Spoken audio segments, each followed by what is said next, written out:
ஆலமரம் போல நம்ம கிட்டேந்து வந்த விழுதுகள் தான் மீது எல்லா மதங்களும். எது விருட்சம் எதுடான்னா நம்ம ஹிந்து மதம் தான்.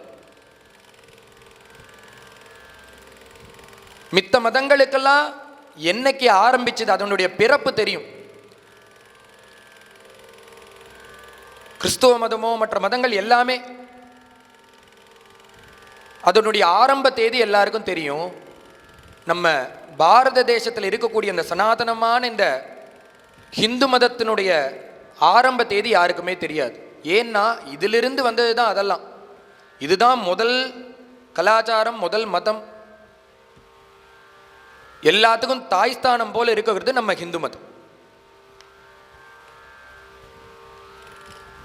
மித்த மதங்கள்லாம் பகவான் என்ன சொல்றான்னா, ஏ பெண்ய தேவதா பக்தாக யஜந்தே ஸ்ரத்தையான்விதாக. இதுலேருந்து வந்தது தான் அந்த மதம். அதுல ஒன்றும் ஆட்சேபனையே இல்லை. பகவான் கீதாச்சாரியானே சொல்றான், அவ எந்த மதத்துல இருந்தாலும் எல்லாம் நம்ம பக்தாள் தான், அங்கேயும் நான் தான் இருக்கேங்கிறார் கிருஷ்ணன். ஏ பெண்ய தேவதா அந்நிய தேவதா பக்தாக யஜந்தே ஸ்ரத்தையான்விதா. ஒரு மசூதிலேயோ ஒரு சர்ச்சிலேயோ வேற ரூபம், வேற வழிபாடு, வேற ஜனங்களே தவிர பகவான் கிருஷ்ணன் சொல்றான் அங்கேயும் நான் தான் இருக்கேன். அதுல என்ன நம்ம எடுத்துக்கணும்னா, யஜந்தே ஸ்ரத்தையான்விதாக, அவளுடைய ஸ்ரத்தையை மட்டும்தான் எடுத்துக்கணும். அங்கேயும் நான் தாண்டா இருக்கேன்.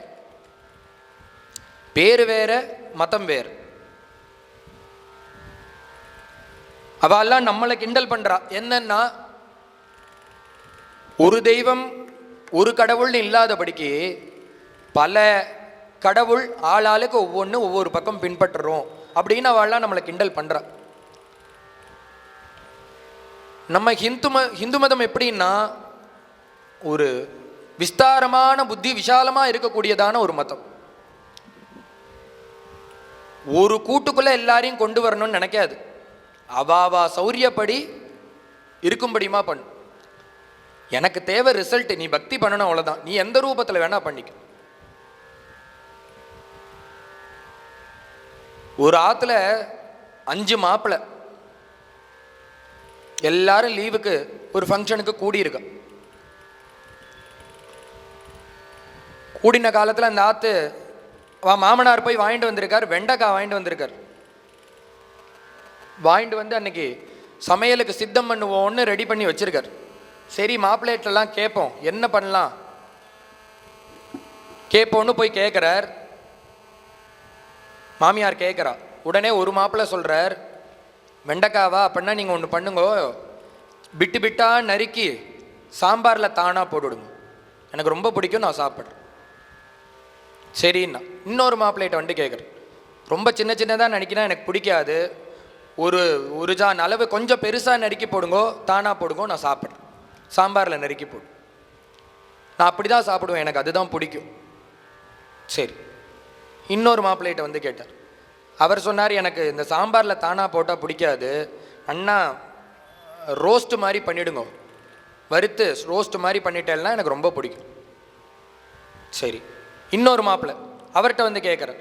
அவர் சொன்னார், இது எதுவுமே பண்ணாதீங்கோ, எண்ணெயை வைங்கோ, எண்ணெயை காய்ச்சி இதை பொரிச்சு எடுத்துடுங்க, இன்னும் நன்னா இருக்கும். சரின்னு கேட்டுண்டா. இன்னொரு மாப்பிள்ளைகிட்ட, கடைசி மாப்பிள்ளைகிட்ட வந்து கேட்குறா. அவர் சொன்னார், அவர் நாட்டுப்புறத்துலேருந்து கொஞ்சம் கிராமியத்துலேருந்து வந்தவர். அவர் சொன்னார், எனக்கு இது எதுவுமே பிடிக்காது, பச்சையாக கொடுத்துருங்கோ, நான் சாப்பிட்டுட்டே இருக்கேன்னு.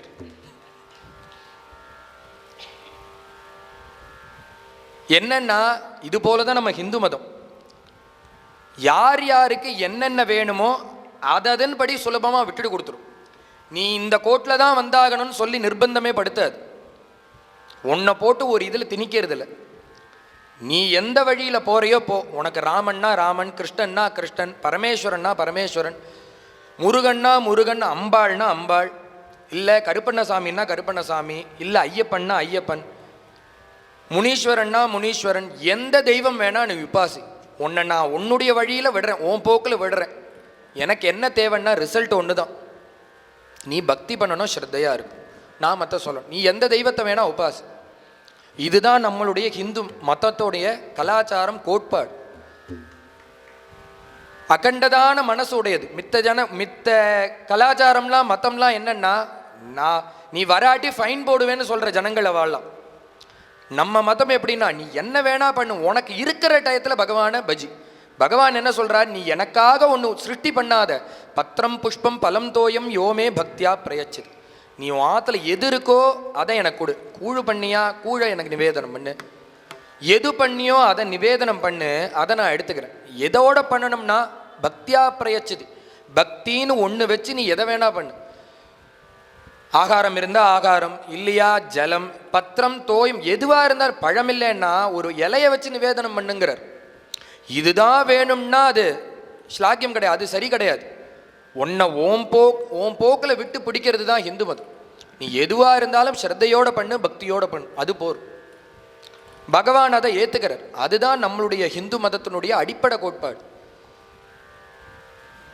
பலதரப்பட்ட ஜனங்கள், பலதரப்பட்ட உபாசனைகள், அதை எல்லாத்தையும் பகவான் ஏற்றுக்கிறார். இந்த பாண்டுரங்கன் பக்தாள்லேயே ஒவ்வொரு 700 பக்தாலும் பல விதம், ஒவ்வொருத்தரும் ஒவ்வொரு விதமாக பகவான்கிட்ட பக்தி பண்ணுறோம். அதில் ஒரு பக்தர் என்னன்னா, பிள்ளையார் தான் தனக்கு தெய்வம்னு இருந்தார்.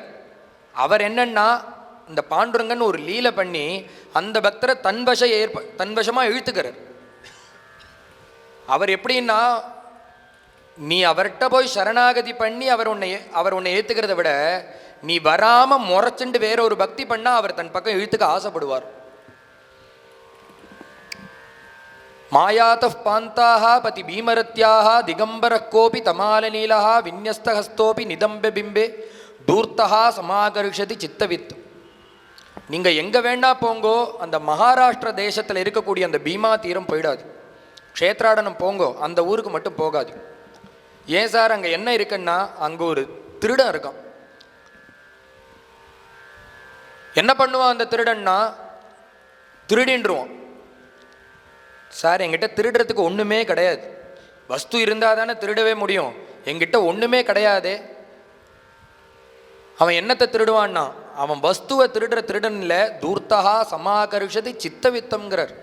நீ அங்கே போய் ஒரு தடவை அவனை கண்ணால் பார்த்துட்டேன்னா நீ அவனுக்கு அனுப்ப, அவன் உன் மனசையும் அபகரிச்சிடுவான், அவன் சித்தத்தையும் அபகரிச்சிடும். அதனால் அந்த பக்கம் போகாதீங்கன்னு வான் பண்ணுறார், எச்சரிக்கை கொடுக்குறார். நம்மளா போய் சரணாகதி பண்ணதை விட பாண்டுரங்கன் அவன் பக்கம் இழுத்துப்பானான் பக்தாள். நின்ன நானும் விடுவனல்ல என்ன நீனும் விடலு சல்லங்கிறார் புரந்தரதாசர். நான் உன்னை விடமாட்டேன், தப்பித்தவறி கூட நான் உன்னை விடமாட்டேன். அப்படியே நான் ஒரு கால் உன்னை மறந்து விட்டுட்டா என்ன நீ விடக்கூடாது, நீ தான் என்னை கைப்பிடிச்சு காப்பாத்து. இது போல பல பக்தாள் அவளை பகவான் தன் வசப்படுத்தி இருக்கான். சமர்த்த ராமதாசர்னு ஒரு மகான், பரம ராம பக்தர். அவர் பக்கத்திலேயே இருக்கு, பண்டரிபுரத்துக்கு அடுத்தாப்புல இருக்கிற க்ஷேத்திரம் சஜ்ஜன்கட்டுன்னு ஒரு க்ஷேத்திரம். அவர் யாருடைய அம்சம்னா, ஆஞ்சநேய சுவாமியினுடைய அம்சம். அவர் சந்நியாசி. எப்படி இருப்பார்னா, ஒரு கௌபீனதாரியாக தான் அந்த சஞ்சாரம் பண்ணியிருக்கார் அந்த சஜ்ஜன்கட்டுங்கிற பிரதேசத்தில். யாரு அவருக்கு சிஷ்யன்னா, மகாராஷ்டிர தேசத்தையே ஆண்ட சத்ரபதி சிவாஜி மகாராஜா அவருடைய சிஷ்யன். சிவாஜி மகாராஜா எல்லாத்தையும் ஸ்தாபிச்சார். பெரிய பெரிய பேர் புகழ் எப்படி கிடைச்சது அப்படின்னா, இவருடைய சிஷ்யராக இருந்ததுனால தான் அவருக்கு அப்படி கிடைச்சது. சத்சங்கம் இல்லாமல் ஒரு காரியம் பண்ணோன்னா அது பிரயோஜனமே படாது. சத்சங்கத்தோடு சேர்ந்து ஒரு காரியம் பண்ணால் அது பிரகாஷிக்கும். என்ன பலம்னா ஆன்மீக பலம். ஆன்மீக குரு யாருன்னா, இந்த சிவாஜி மகாராஜாக்கு குரு யாருன்னா இந்த சமர்த்த ராமதாஸ், தீர புருஷர். பக்கத்தில் தான் இருக்கு பண்டரிபுரம். ஒரு தடவை கூடி போய் சேவிச்சதே கிடையாது.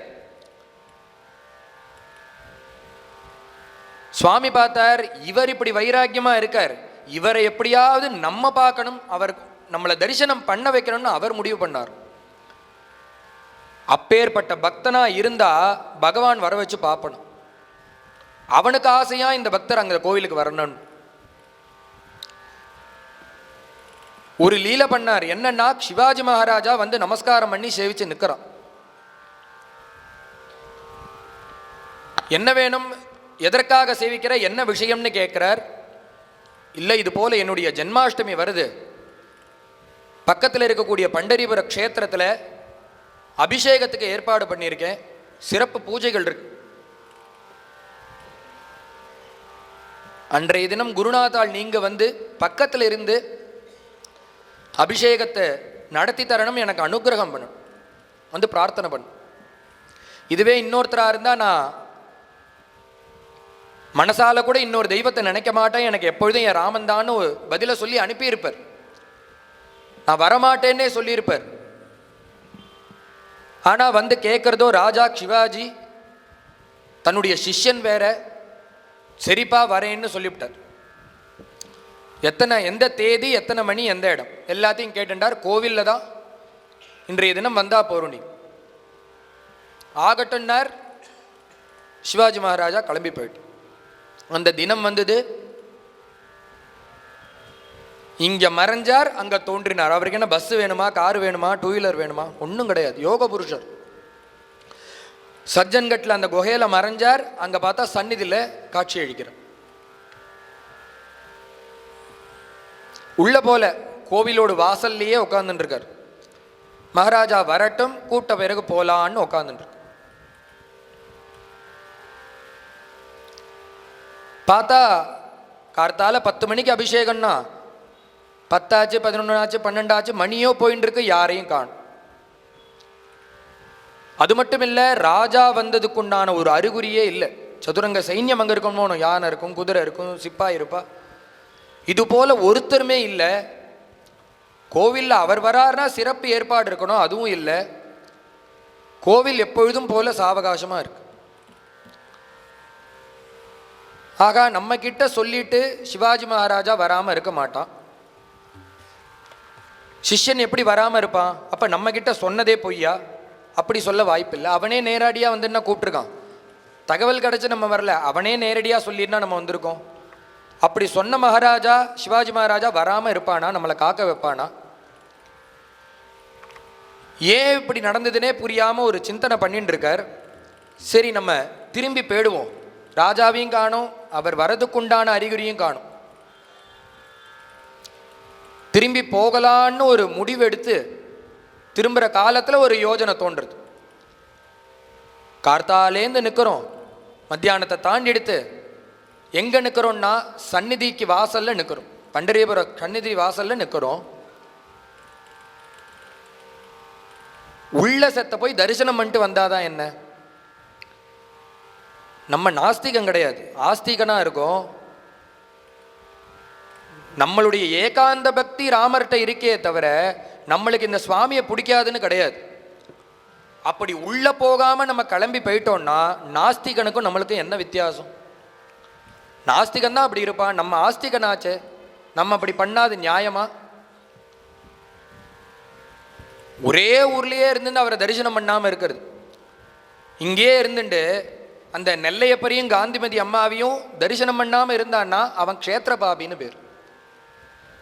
ஒரு புண்ணிய தீர்த்தத்தில் தாமிரபரணி நதி தீரத்திலேயே இருந்துட்டு 12 வருஷ காலம் ஒருத்த அவகாக ஸ்நானம் பண்ணாமல் இருந்தான்னா அவன் நாஸ்திகனாக போயிடுவாங்கிறது சாஸ்திரம். நித்தியபடி பண்ணாட்டியும் மாசாந்திரத்தில் ஒரு வாட்டி எந்த ஒரு விசேஷ நாட்கள் வருதோ அப்பயாவது போய் இந்த நதி தீரம் அகண்டதா ஓடுறதே இந்த தாமிரபரணி நதி புண்ணிய தீர்த்தம், அதில் போய் ஒரு ஸ்நானம் பண்ணணும். பண்ணினா என்னன்னா நம்ம முன்னோர்கள்லாம் கரையேறா, நம்மளுக்கு புண்ணியம் வரும், பாபங்கள் போகும். காலடியில் இருக்கு, அதில் போய் தீர்த்தம் ஆடணும். நம்மளுக்காக தானே பகவான் அர்ச்சாவதார ரூபம் கொண்டு இந்த நெல்லையப்பராக வந்து இங்கே இருக்கார். அவரை போய் தரிசனம் பண்ணணும். கண்ணு படைச்ச புண்ணியன் எதுனான்னா மித்த விஷயங்களை பார்க்கறதா? அது கிடையாது, அவரை பார்க்கறது தானே. அதனால போய் க்ஷேத்திரமூர்த்தியா இருக்கக்கூடிய அந்த பிரபுவை போய் தரிசனம் பண்ணணும். நித்தியபடி போக முடியலனாலும் வாரத்தில் ஒரு வாட்டியாவது ஏதாவது ஒரு நாளை வச்சுட்டு போய் தரிசனம் பண்ணணும். இல்லைன்னா என்னன்னா அவனுக்கு தான் க்ஷேத்திரபாபின்னு பேர். நினைச்சார் நம்ம என்ன நாஸ்திகனா உள்ள போகாம அந்த மூர்த்தியை பார்க்காம போறோமே, அப்படி போய் பார்த்தா நம்ம வைராக்கியம் குறைஞ்சிட போறதா? நம்மளோ ராமபக்தன், நம்மளால எந்த மூர்த்தியை பார்த்தா நம்மளுக்கு என்ன?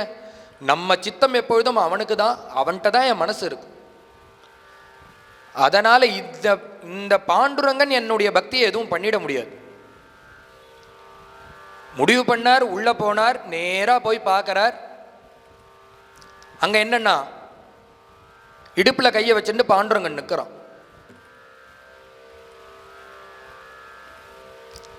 அப்படி பார்த்த உடனே என்ன பண்ணார் அப்படின்னா, இவரோ தீவிர ராமபக்தர், அங்க உள்ள இருக்கிறவர் பாண்டுரங்கன், அவர் லீல பண்ணி வர வச்சிருக்கார்.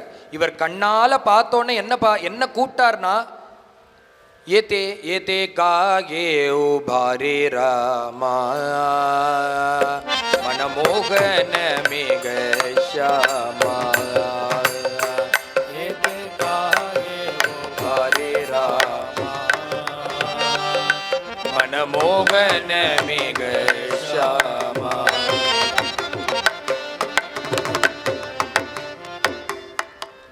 ஹே ராமா, எதற்காக நீ இங்க வந்து நிக்கிறேன்னு கேட்டார். நிக்கிறது பாண்டுரங்கன். எவ்வளோ ஒரு வைராக்கியம் இருந்தா அவர் ராமான்னு கூப்பிடணும். எதற்காக ராமா நீ இங்க வந்து நிக்கிற? கயகேளி அயோத்தியா புரி. இந்த அயோத்தியா புரியை விட்டுட்டு எதற்காக இந்த பீமா நதி தீரத்துல வந்து நிக்கிற ராமா? காயகேலி சீதாபாயி ஏத்தேராவி ரகுமாபாயி. அங்க சீதையை விட்டுவிட்டு ஏன் இந்த ரகுமா தேவியோட வந்து நிற்கிற, ருக்மிணி தேவியோட நிற்கிற? அது மட்டும் இல்லை, அந்த சைன்யங்களை விட்டுட்டு, வானர சைன்யங்களை விட்டுட்டு எதற்காக இந்த கோபால குழந்தைகளோட நிற்கிற? அங்க விபீஷணன் முதலிய பக்தாள்லாம், ஹனுமார் விபீஷணன் முதலிய பக்தாள்லாம் அவங்க கூட இருந்தா, அவளை விட்டுவிட்டு எதற்காக இந்த புண்டலீகன் முதலிய பக்தர்களோட வந்து நிற்கிறப்பா? எதற்காக நீ இங்க வந்தேன்னு சொல்லி நமஸ்காரம் பண்றார். ஏன் இவர் ராமா ராமா ராமா ராமான்னு கூப்பிட்டு நமஸ்காரம் பண்றான்னா, அதற்கு மேல நீ சொல்றார், நீ எவ்வளோ நாள் தான் இடுப்புல 5000 வருஷமா நீ இடுப்புல கையை வச்சு நின்றுட்டு இருக்க, நீ ஏன் வில்லம்பு வச்சுக்கலன்னா இடுப்புல கையை வச்சுட்டு உனக்கு கை வலிச்சு போச்சு. கையில கோதண்டை வச்சுட்டு இருந்த, அது வலிச்சுது, அதனால கீழே போட்டு இடுப்புல கையை வச்சுட்ட. நீ ராமன் தான், இடுப்புல கையை வச்சுட்டாலும் நீ ராமன் தான்ப்பா, என்னுடைய பிரபு நீதான். ராமருக்கு உண்டான சின்னம் ஒண்ணு கூட இல்லை, ஆனா ராமா ராமா ராமான்னு சரணாகதி பண்ணார். என்ன ஆச்சரியம்னா, இவர் இப்படி சரணாகதி பண்ணின உடனே கடின்யஸ்த கராம்புஜகான்னு இடுப்புல கையை வச்சுட்டு இருக்கிற அந்த பிரபு, இவருக்காக அந்த யோக பீடத்தில் இருக்கிற அந்த பிரபு ராமராக காட்சி கொடுத்தார்.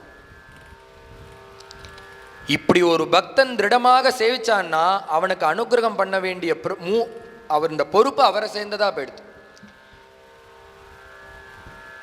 உடனே அவர் ராமராக காட்சி கொடுத்தார். அதனால இதுல என்ன சுவாரஸ்யம்னா, இந்த பக்தன் பாண்டுரங்க பக்தனா மாறல, ராம பக்தன் அவர் பாண்டுரங்கனுடைய பக்தனாக மாறல, அவர் அதே ராம பக்தராக தான் இருந்தார். இந்த பிரபு என்ன பண்ணாரு, சுவாமி என்ன பண்ணார்னா, அவருக்காக பாண்டுரங்கன் ராமனா மாறினான். இது இப்படி ஒரு பக்தர். சில பக்தால் எப்படின்னா, இன்னொரு பக்தர், அவர் அந்த பண்டரிபுரத்திலேயே இருக்கக்கூடிய ஒரு சிவபக்தர், நரஹரி சோனார்னு பேர்.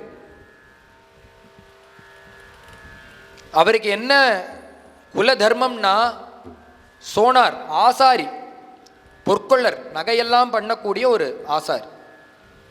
அன்றே சொன்னது போல வாழ்க்கை தனியா நடந்துட்டே இருக்கும். அவளுடைய பகவத் பக்தி நிற்கவே நிற்காது ஒரு கால். இன்னைக்கு நம்ம பண்டரிபுரம் போனோம்னா எல்லாரும் விவசாயியா இருப்பா, அவாவா வேலையில இருந்துட்டு இருப்பா. போய் அந்த ஏகாதசி டயத்துல பிரதி ஏகாதசி அங்க பஜனை நடக்கும். ஏதோ ஒரு பஜனை மடத்துல பஜனை நடந்துட்டே இருக்கும். ஒரு விளக்க நடுப்புல வச்சுட்டு அவ பாட்டுக்கு பஜனை பண்ணிட்டே இருப்பான். திவ்யநாமம் இல்லை, சம்பிரதாயத்துக்கு சொல்லவர். இருட்டில் இருந்துட்டு பஜனம் பண்ணிகிட்டே இருப்பான். அன்னன்னைக்கு ராத்திரி முழுக்க பஜனம் பண்ணுவா. கார்த்தால எண்ட சந்திரபாகால ஒரு ஸ்நானம், அவ வேலைக்கு கிளம்பி போயிடுவா. நித்யானுஷ்டானம் தனி, பகவத் பக்தி தனி. குடும்பத்துக்காக விருத்தி, தனக்கு சுவார்த்தமாக பகவத் பக்தி, அப்படி வச்சுட்டு இருக்கிறவா அந்த மகான்கள். இவருடைய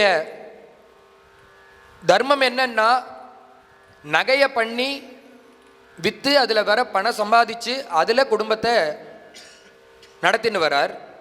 ஆனால் பரம சிவபக்தர். பண்டரிபுரம்னாலே விஷ்ணு க்ஷேத்திரம்னு எல்லாருக்கும் தெரியும். ஆனால் அந்த பண்டரிபுரத்துக்கு பகவான் எப்படி வந்தார்? புண்டலீகன்கிற ஒரு பக்தன் அவள் அப்பா அம்மாவுக்கு சேவை பண்ணுறதை பார்க்கறதுக்காக கிருஷ்ணனும் ருக்மிணி தேவியும் துவாரகையிலேருந்து கிளம்பி வரா. வந்த உடனே அந்த பிரபு அதெல்லாம் பார்த்து சந்தோஷப்படுறார். உடனே அந்த புண்டலீகன் கேட்குறான், என்ன வரன் வேணும்னா, இந்த க்ஷேத்திரத்திலேயே நீங்கள் இருக்கணும். எவ்வளோ நாள், எவ்வளோ மணி நேரம், எவ்வளோ வருஷம்னா இங்கேயே இருக்கணும். அப்போ தானே இந்த உங்களை பார்க்க வர பக்தாள் கேட்பா, யார் இவர், என்ன மூர்த்தி, எதற்காக இங்கே வந்தார்னு கேட்பா.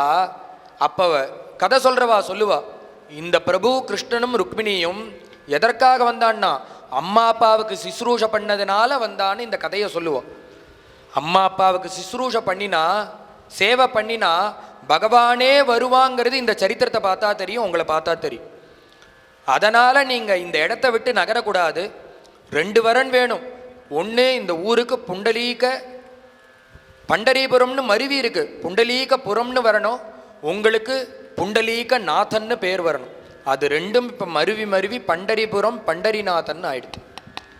எதற்காக அந்த பிரபு வந்தார்னா, அப்பா அம்மாவுடைய சேவையை பார்த்து சந்தோஷப்பட்டு வந்து நிற்கிற பிரபு. இந்த ஊருக்கு இவர் வரத்துக்கு முன்னாடி க்ஷேத்திரமூர்த்தி யாருன்னா, அங்கே ஒரு பரமேஸ்வரன் இருக்கார், மத்தியார்ஜுனேஸ்வர மகாலிங்கம். அந்த ஊரில் இருக்கக்கூடியதான ஒரு பரமேஸ்வரர். அவர் தான் அந்த ஊருக்கு முன்னாடி வந்த க்ஷேத்திரமூர்த்தி. இன்றைக்கும் பார்த்தா பண்டரிபுரம் அந்த வீதியில் சந்நிதி இருக்குது. சந்நிதி ஓரமாக இடதுகை பக்கம் பார்த்தா ஒரு சிவன் கோவில் இருக்கு. அந்த பரமேஸ்வரன் இருக்காரே, அவருக்கும் முன்னாடி வந்தவர் க்ஷேத்திரமூர்த்தி அவர் தான். அப்புறம்தான் பண்டரிபுரத்துக்கு அந்த பிரபு வந்தார். இந்த நரஹரி சோனார் அந்த பரமேஸ்வரனுடைய தீவிர பக்தர். நம்மளுக்கு ஒரே பிரபு அந்த பரமேஸ்வரன் தான். பண்டரிபுரத்திலேயே இருக்கார். ஆனால் அந்த பண்டரிபுரத்தில் போய் ஒரு நாள் கூட உள்ளே போய் அந்த மூர்த்தியை தரிசனம் பண்ணதே கிடையாது. எல்லாரும் அந்த வீதி முழுக்க பாடிண்டு ஆடிண்டு போறா, விட்டல் விட்டல்னு குதிச்சுட்டு போறா, அதை எல்லாத்தையும் கேட்பார். ஆனால் அந்த பகவானை பார்க்கவும் மாட்டார். அவருக்கு அந்த மூர்த்தியை பார்க்கறதுல இஷ்டமே கிடையாது. அவருக்கு ஒரே தெய்வம் பரமேஸ்வரன். அவரை தான் பார்ப்பார், அவரை தான் தரிசனம் பண்ணுவார், அவருடைய நாமத்தை தான் சொல்லு. இன்னும் என்னன்னா, அந்த விட்டல்ங்கிற நாமத்திலேயே அவருக்கு துவேஷமா, அதுவே அவருக்கு பிடிக்காது. பகவான் பார்த்தா இப்படி ஒருத்தர் இருந்தா அவரை ஆட்கொள்றது அவருக்கு அந்த லீலை பண்றது ரொம்ப பிடிக்கும். வரமாட்டேன்னு இருக்கிறவால வர வைக்கிறது. உடனே பார்க்கார் பிரபு ஒரு லீலை பண்ணி இந்த பக்தனை அழைச்சுக்கிறார்.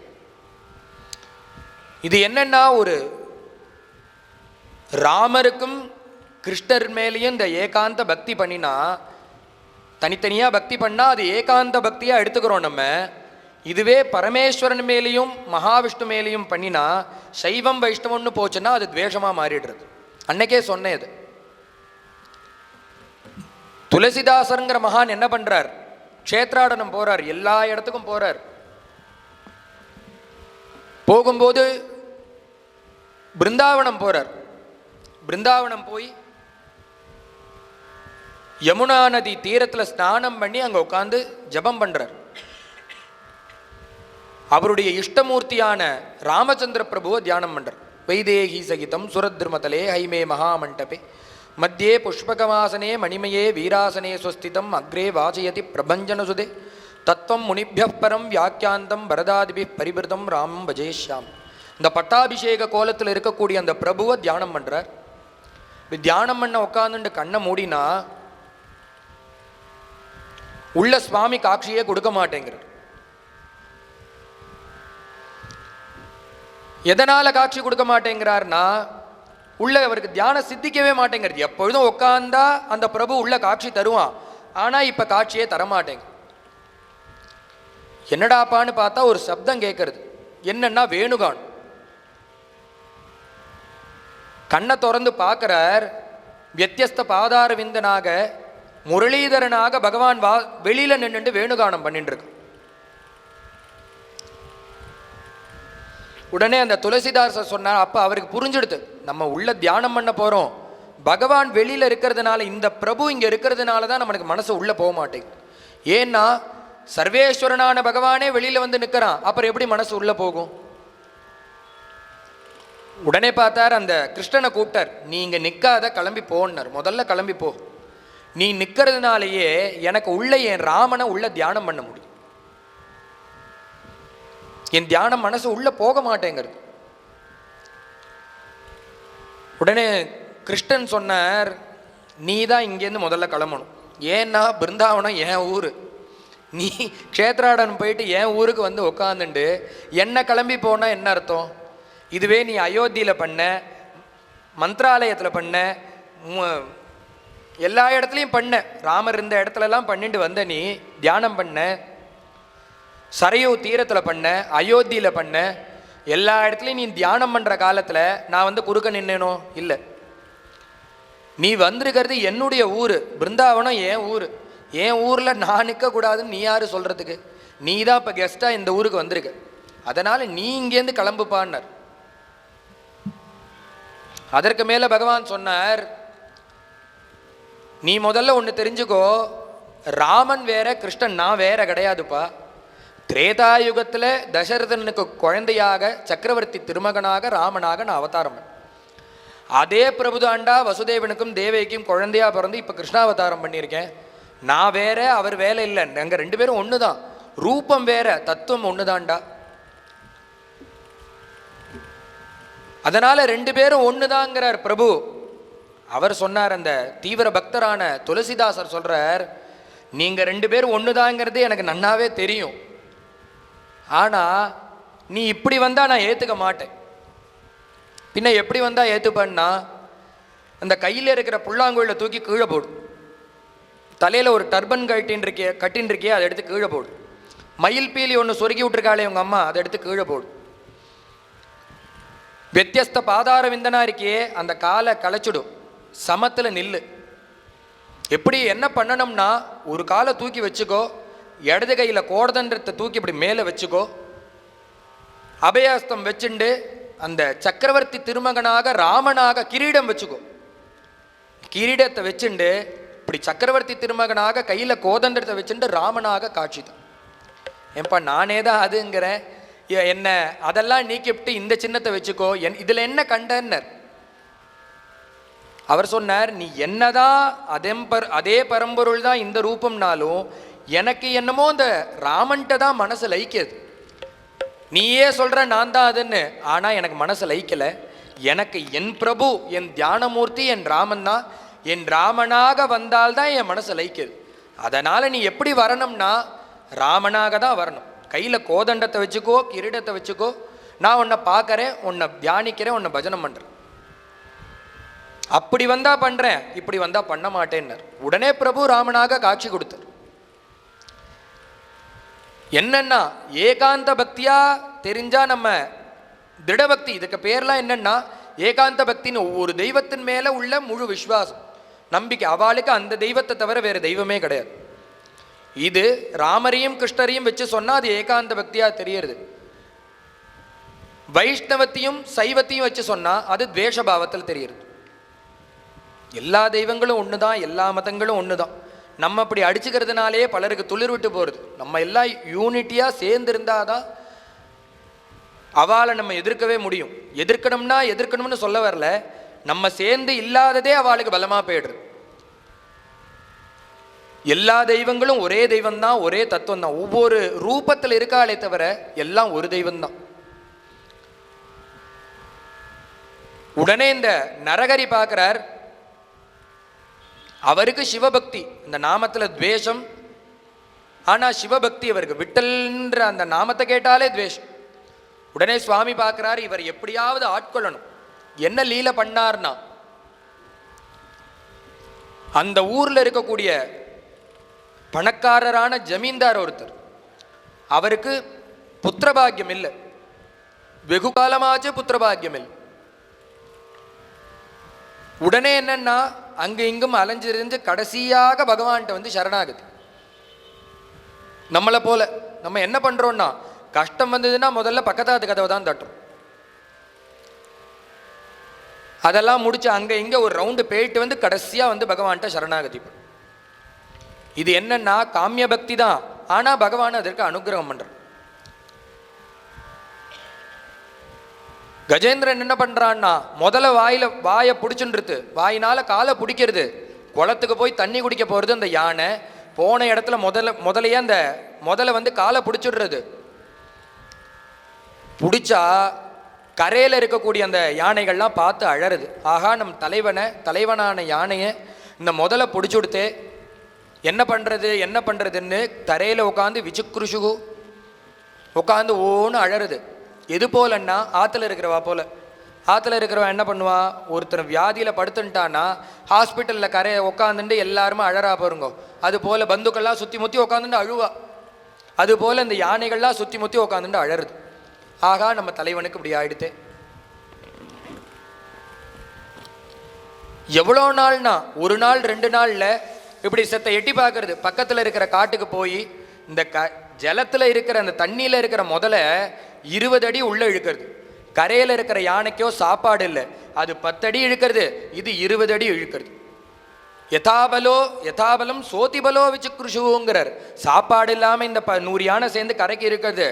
சாப்பாடு முழு சாப்பாடோட தெம்போடு இருக்கக்கூடிய அந்த முதல்ல 20 அடி தண்ணிக்கு இழுத்துன்னு போயிடுது. இது 10 அடினா அது 20 அடி. ஒரு நாள் ஆச்சு.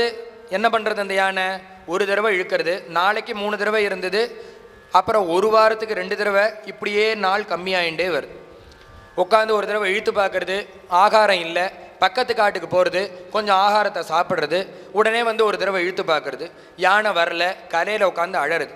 எது போலன்னா குடும்பஸ்தனை போல. அந்த தாத்தா படுத்துன்றுவர், ஆற்றுல இருக்கிற இந்த மூத்த பிள்ளையெல்லாம் பார்ப்பான், எல்லாரும் சேர்த்து இந்த உள்ளூரில் இருக்கிற பயலுக்கு பட்டாபிஷேகம் பண்ணிட்டு கிளம்பி போயிடும்.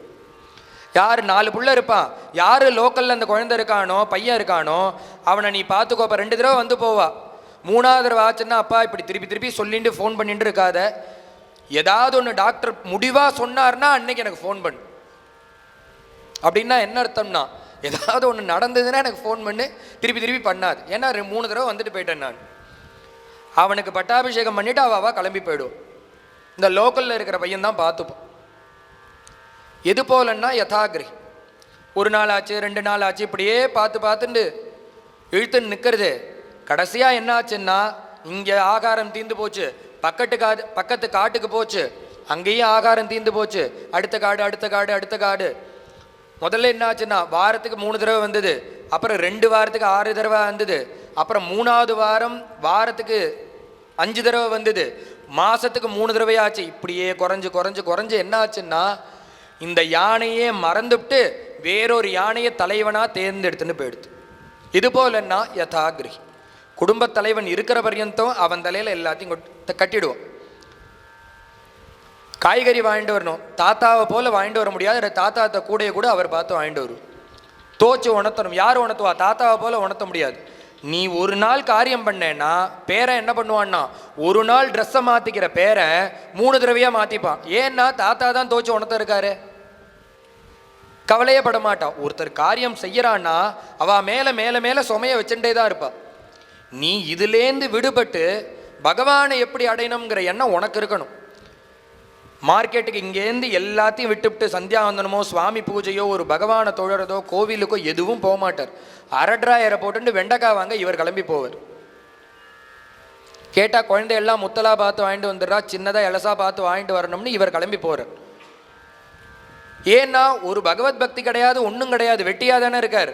அவர்கிட்ட பைசாவை கொடுத்து கூடையை கொடுத்து அமுச்சு விட்டுடுறா, அவரும் போய் வாங்கிட்டு வர்றார். இது யாருக்கு நஷ்டம்னா அவருக்கு தான் நஷ்டம். இப்போ வெண்டைக்காய் நீ இருக்க டெய்லி போய் வாங்கிட்டு வர, குழந்தைகளுக்கு பார்த்து வாங்க தெரியாது நீ வாங்கிட்டு வர.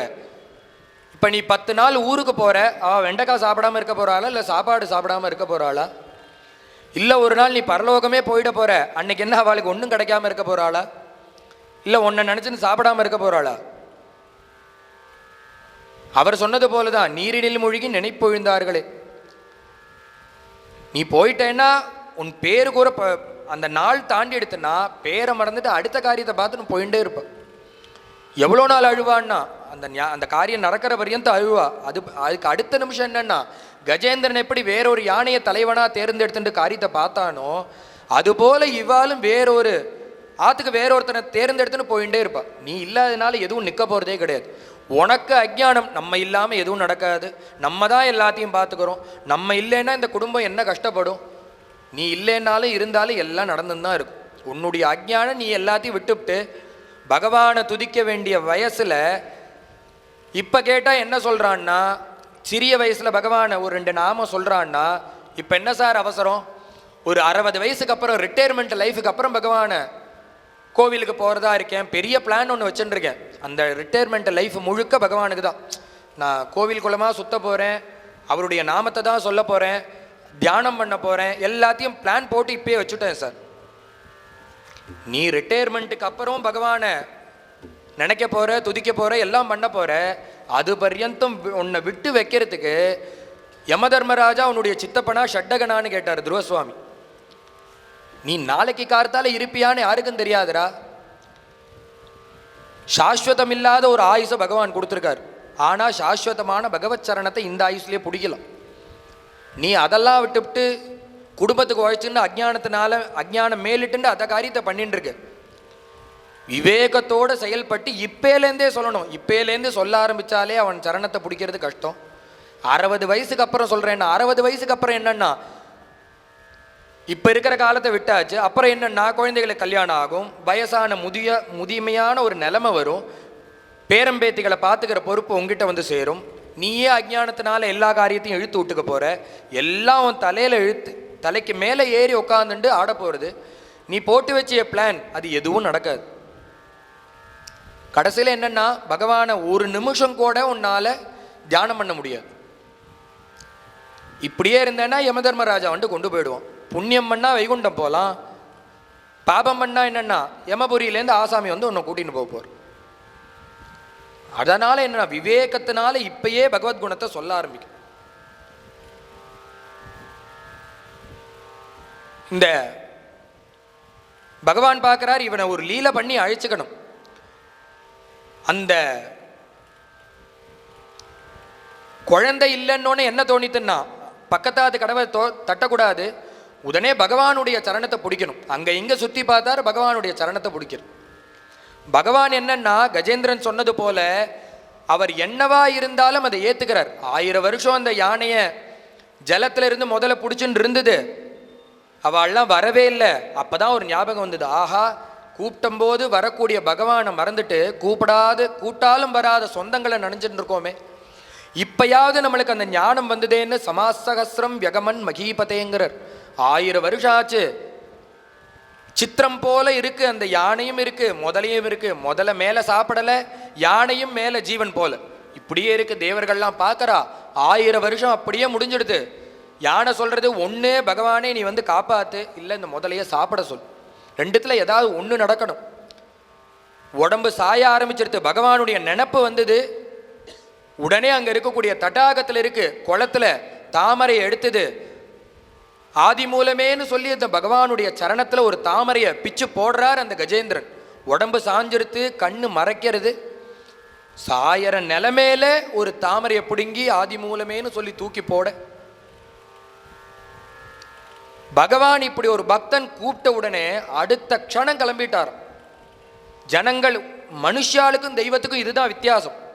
மனுஷன் என்ன சொல்லுவான், இவ்வளோ நாள் கூப்பிடாம இப்போ போய் கூப்பிட்டோன்னா, கடைசி நேரத்தில் போய் கூப்பிட்டோன்னா, மனுஷனுடைய புத்தி எப்படின்னா, இவ்வளோ நாள் என்னை கூப்பிட்டியா, நீ இப்போதான் நான் கூப்பிட்டேன், நான் எதற்கு உனக்கு உதவி பண்ணணும்னு சொல்லுவான். இதுதான் மனுஷ சுபாவம். ஆனால் தெய்வம் எப்படின்னா, இப்பயாவது என்னை கூப்பிட்டையேடாம்பாலாம் பகவான். உடனே அந்த பகவான் என்னன்னா, இப்பயாவது உனக்கு அறிவு வந்து என்னை கூப்பிட்டையே, நான் காத்துருக்கேன். என்ன பண்ணார்னா, உடனே தன்னுடைய வாகனத்தை எடுத்துன்னு கிளம்பிட்டார். கருட பக்ஷி மேலே ஏறி பகவான் வரார். அருகி ஆவிராசித்துங்கிறார். பகவான் அப்படி வேக வேகமாக வரார். பக்தாளை காப்பாற்றணும்னு பகவானுக்கு என்ன இருந்தா என்ன வேகத்தில் வராருன்னா, அந்த யானை சாயறது, அந்த பக்தனுக்கு சீக்கிரமாக அனுகிரகம் பண்ணணும்.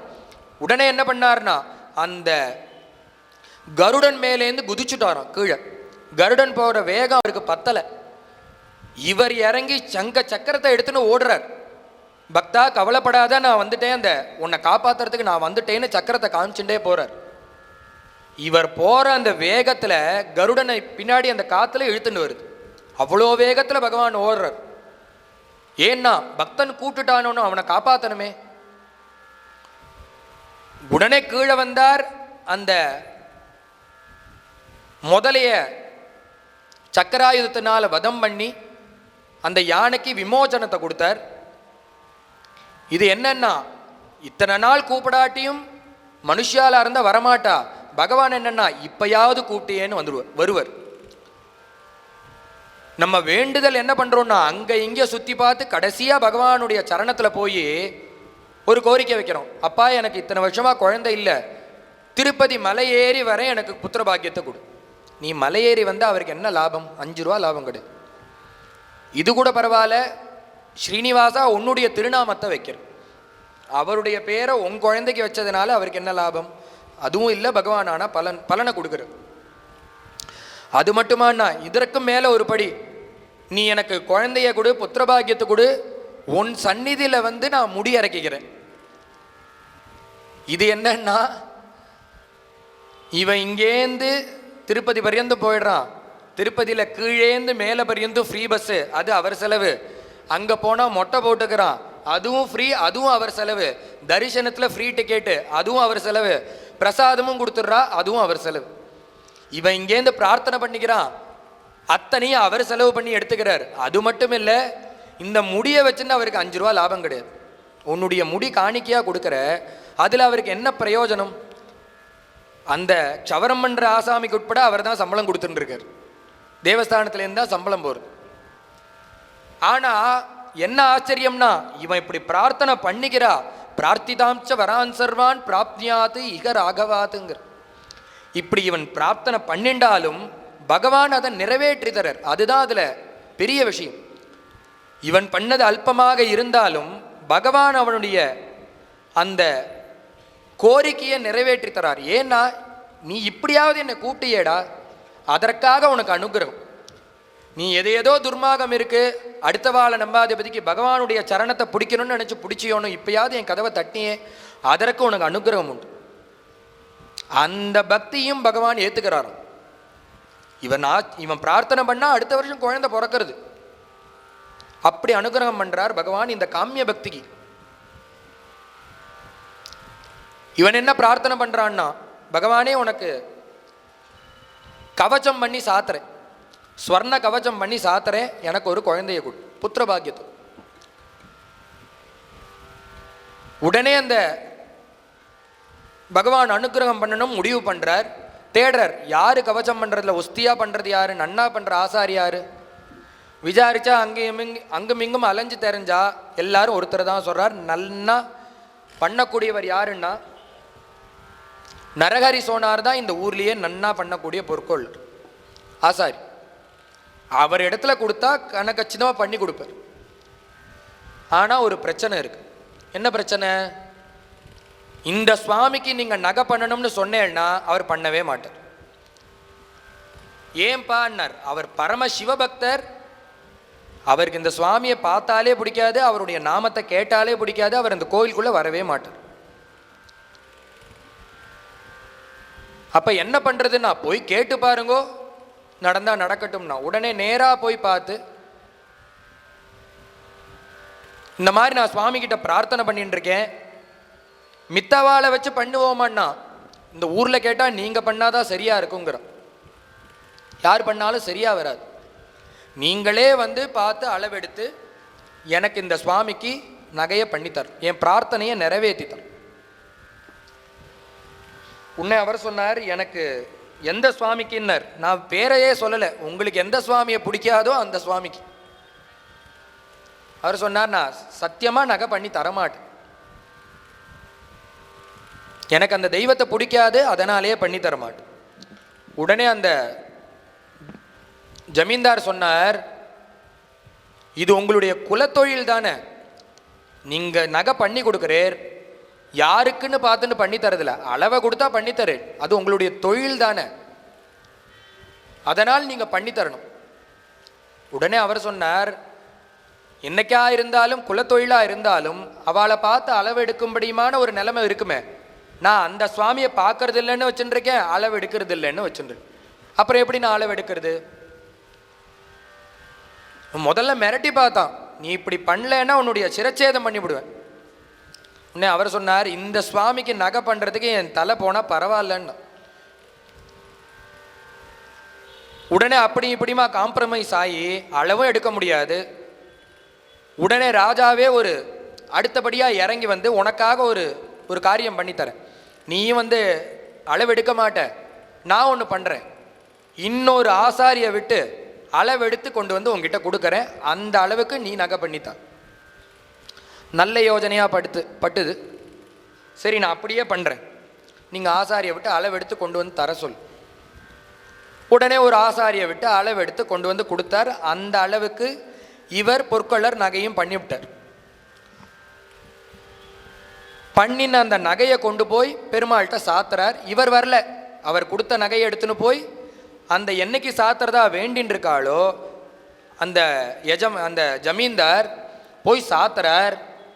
எல்லாம் ஒவ்வொரு இன்ச்சு கம்மியாக இருக்கு. உடனே இவருக்கு கோவம் வந்துடுது இந்த ஜமீன்தாருக்கு, நீ விஷமமாக இத்தனையும் பண்ணியிருக்க, உனக்கு அந்த சாமியை பிடிக்காது, அந்த சுவாமியை பிடிக்காதுங்கிறத நான் வேறு வழி இல்லை உன்னை பண்ணுன்னு நிர்பந்தம் பண்ணதுனால, பிடிக்காத சுவாமிக்கு அளவெடுத்து கொடுத்ததுனால நீ என்ன பண்ணியிருக்க, விஷமமாக 5 இன்ச்சு இருந்ததுன்னா அதை 4 இன்ச்சாக பண்ணியிருக்க, 3 இன்ச்சு இருந்ததுன்னா 2 இன்ச்சாக பண்ணி எல்லாத்தையும் அளவை குறைச்சி பண்ணியிருக்கு. உட்டியான வச்சா இடுப்புக்கு பின்னாடி பரியந்தம் போகிறது, பின்னாடி அந்த கொக்கி மாட்ட முடியல. இது மாதிரி எல்லா அங்கங்கள்லேயும் ஒவ்வொரு இன்ச்சு சின்னதாக இருக்கு. நீ உனக்கு அந்த சுவாமியை பிடிக்காதுங்கிற விஷயம் வேற, தொழில் ரீதியாக நீ பண்ணி தந்ததுலேயும் விஷமம் பண்ணலாமா? நீ இப்படி பண்ணுறது நியாயமே கிடையாது. உடனே நரஹரி சொன்னார், அப்படி இருந்தால் நான் ஒத்துன்னு இருக்கவே மாட்டேன், நீங்கள் சொன்னது எனக்கு சரியாக பட்டதுனால தான் நான் ஒத்துண்டு பண்ணினேன், எனக்கு அந்த சுவாமியை பிடிக்காதுங்கிறதுல ஆட்சேபணம் இல்லை, ஆனால் நான் தொழிலில் விஷமம் பண்ணவே மாட்டேன். அது எப்படி நான் தெரிஞ்சுக்கிறதுன்னா, நீங்கள் கொடுத்ததோ அளவு இருக்குது, இதோ இந்தாங்க அளவை வச்சு பாருங்கோ, இந்த நகையை வச்சு பாரு, ஒப்பிட்டு பாரு. கொடுத்த அந்த அளவையும் நகையும் வச்சு பார்த்தா 2 சமமாக இருக்கு, கரெக்டாக இருக்கு. அப்போ அளவுப்படி தான் பண்ணியிருக்கு, கரெக்டாக தான் இருக்கு. இன்னொரு யோஜனை தோணித்து, அளவையே சின்னது பண்ணியிருந்தா கோபத்தில் அப்படியும் பண்ணுறதுக்கு வாய்ப்பு உண்டு. சரின்னு அந்த அளவை கொண்டு போய் சுவாமிகிட்ட வச்சு பார்த்தா அளவு சரியா இருக்கு, நகையோடு வச்சு பார்த்தா அளவு சரியா இருக்கு. இந்த பண்ணின நகையை கொண்டு போய் சுவாமிகிட்ட சேர்த்து பார்த்தா அளவு சின்னதா இருக்கு. இது என்ன லீலன்னே புரியலையே. திருப்பி 2 தடவை ஆயிடுத்து, நகை சேரவே மாட்டேங்கிறது சுவாமிக்கு. அப்படி இப்படிமா பேசி ஒரு முடிவு எடுக்கிறார். உடனே நரஹரி சொன்னார், இதற்கு ஒரே தீர்வு தான் இருக்கு, நானே வந்து அளவு எடுத்தாதான் இந்த பிரச்சனை தீரும். உடனே அந்த ஜமீன்தார் சொன்னார், எல்லாம் சரிதான், நீங்கள் வந்து அளவெடுத்தா தீரும், ஆனால் நீங்கள் தான் வரமாட்டேலே, உங்களுக்கு தான் அந்த சுவாமியை பிடிக்காது, அவரை பார்க்க மாட்டீர், தொடமாட்டீர், எப்படி அவருக்கு வந்து அளவெடுப்பீர் நீர்? இப்பையும் சொல்கிறேன், அவரை பார்க்க மாட்டேன், அவரை தொடமாட்டேன், ஆனால் அளவெடுப்பேன். எப்படி அளவெடுப்பேன்னா ஒரு யோஜனை இருக்குது. என்னுடைய கண்களில் கருப்பு நிற வஸ்திரத்தை கட்டி விட்டுடுங்க, யாராவது இன்னொருத்தரை என்னை கையை பிடிச்சி சந்நிதிக்கு அழைச்சின்னு போக சொல்லு, அளவெடுத்து நான் சுவாமிக்கு நகை பண்ணுறேன். இப்பயும் சொல்கிறேன், அந்த சுவாமியை பார்க்க மாட்டேன், அளவு மட்டும் எடுத்துப்பேன். உடனே அந்த ஜமீன்தார் சரின்னார். ஒரு ஆளை ஏற்பாடு பண்ணி கண்ணில் வஸ்திரத்தை கட்டி நேராக கூட்டின்னு போய் சந்நிதியில் விட்டா அவர் அளவெடுக்கிறார். மேலேந்து அளவெடுத்துன்னு வரணும், சரணத்தை தொட்டு மேலே தலையில் அப்படி கையை வைக்க போகிறார். பார்த்தா தலையில் சிவலிங்கம். மஸ்தகலிங்கா ஸ்வரூபலிங்கா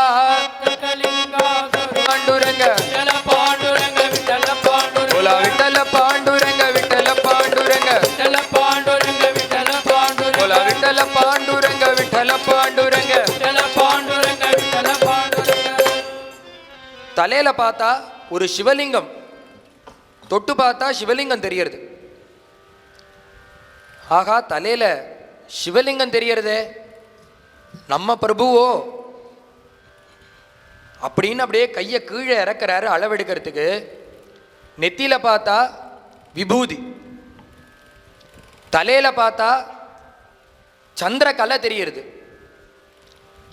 கீழே இறக்கி கண்ட பிரதேசத்தில் பார்த்தா நாக ஆபரணம் தெரியுது, அப்படியே கீழே இறக்கி பார்த்தா ருத்ராட்ச மாலைகள் தெரியுது, கையில் தென்படுறது. அப்படியே கையில் கீழே இறக்கி பார்த்தா நாக ஆபரணம் தெரியுது, கண்டாபரணம், கையில் ஆபரணம். அப்படியே வலது கையை பார்த்தா திரிசூலம் தெரியுது, அதுல டமரு தெரியுது. கரேநாகம், கண்டேநாகம், கரேசூலம்னு ஒவ்வொரு அங்கத்திலையும் ஒவ்வொரு சிவரூபமாக தெரியுது. தரிசனத்தில் பார்த்தா விஷ்ணு ரூபம், ஸ்பரிசனத்தில் பார்த்தா சிவரூபம். இப்பதான் தோணித்து, நம்ம அவசரப்பட்டு ஒரு முடிவெடுத்து இந்த சுவாமியை துவேஷம் பண்ணிட்டு இத்தனை நாள் இங்கேயே இருந்துட்டோமே. இவர் நம்மளுடைய பிரபுதான, இவர் நம்ம பரமேஸ்வரன். நம்ம மேல துவேஷம் உள்ள பக்தாள்லாம், இந்த விஷ்ணு பக்தாள்லாம் சேர்ந்துட்டு என்ன பண்ணியிருக்கா, இவரை மகாவிஷ்ணு ஸ்வரூபமாக நம்ம கிட்ட சொல்லிட்டு இருந்திருக்கா. இவர் யாருன்னா நம்மளுடைய பிரபு பரமேஸ்வரன்னா. இதோ இருக்கே, எல்லா சின்னங்களும் இருக்கே, நம்ம பிரபுவை தான் இவாள்லாம் மாற்றி சொல்லியிருக்கா அப்படின்னு இந்த ரூபம் தனக்கு தென்பட்டதை வச்சுண்டு கையினால தொட்டிருக்கார். பரமேஸ்வரனுடைய ஸ்வரூபம் முழுக்க தெரிஞ்சிருக்கு. அவசர அவசரமாக நம்ம பிரபு தான் இவர், எல்லாரும் மாற்றி சொல்லிவிட்டான்னு அவசர அவசரமாக கண்ணை துறக்கிறார். பார்த்தா பகவான் இடுப்புல கையை வச்சுருக்கிறார். தரிசன காலத்தில் விஷ்ணு ரூபம், ஸ்பரிசனத்தில் மகாவிஷ்ணு, அந்த பரமேஸ்வரனுடைய ரூபம். திருப்பி கண்ணை மூடி பார்த்தா ஸ்பரிசனத்தில் பரமேஸ்வரனா தெரிகிறார். கண்ணை திறந்து பார்த்தா மகாவிஷ்ணுவாக பாண்டுரங்கனாக தெரியுது. அப்பதான் அவருக்கு புரியுறது ரெண்டு பேரும் ஒண்ணுங்கிறத பகவான் ஒரு லீல மூலமாக தனக்கு இந்த லீல மூலமாக தெரிவிச்சிருக்காருங்கிறது தெரியுது. நான் வேறு இல்லை, மகாவிஷ்ணு வேற கிடையாது, ரெண்டு பேரும் ஒருத்தர் தான். தத்துவங்கள் தான் வேறையே தவிர ரெண்டு பேரும் ஒருத்தர் தான். அப்படிங்கிறத இந்த ஜமீன்தார் மூலியமாக பகவான் ஒரு லீல பண்ணி அந்த பக்தனுக்கு காமிக்கிறார். அன்னையிலேருந்து என்ன ஆச்சுன்னா, அந்த நரகரிங்கிற பக்தர் சிவபக்தர் தான் மகா பாண்டுரங்க பக்தனா அன்னையிலேருந்து மாறிவிட்டார்.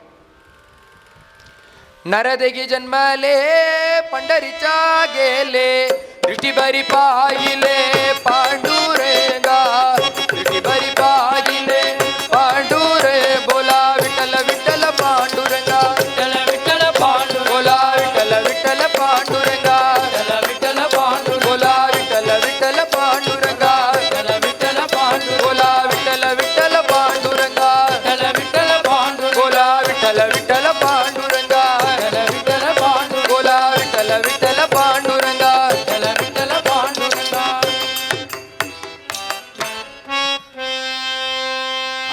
அன்றிலிருந்து தன்னுடைய வாழ்நாள் முழுவதும் அந்த பாண்டுரங்கனை பூஜை பண்ணிண்டு அந்த பண்டரி க்ஷேத்திரத்திலே இருந்து பகவானுக்கு கைங்கரியம் பண்ணி அங்கேயே தன்னுடைய காலத்தை கழிச்சார். இன்னைக்கும் போனோன்னா அந்த சிவன் கோவில் இடது கை பக்கம் இருக்கு. கோவிலை பார்க்கணுன்னா வலது கை பக்கம், இடது கை பக்கம் சுவாமியுடைய இடது கை பக்கம், கோவிலுக்கு இடது கை பக்கம் போய் பார்த்தா இந்த நரகரினுடைய சமாதி இன்னைக்கு இருக்கு.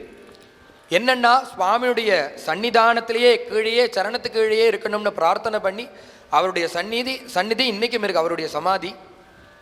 இன்னைக்கு நம்ம போனாலும் சேவிக்கலாம். அப்பேற்பட்டதான பரம பக்தருடைய சரித்திரம் இன்னைக்கு சொல்றதுக்கும் கேட்கறதுக்கும் ஒரு பாக்கியம். இது போலவே நாளைக்கும்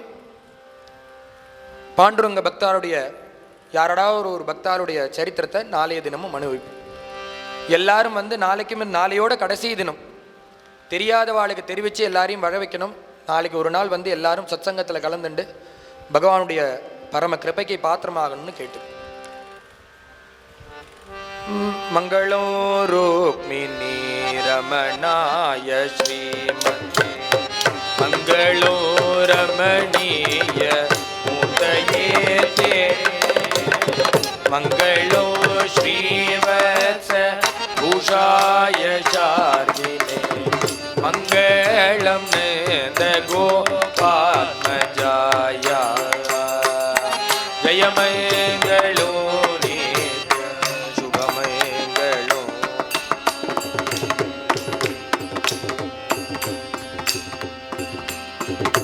बोला पुंडलीक वरदा सद्गुरुनाथ महाराज की समस्त साधु मंडली की आंजनेय मूर्ति की राम राम राम राम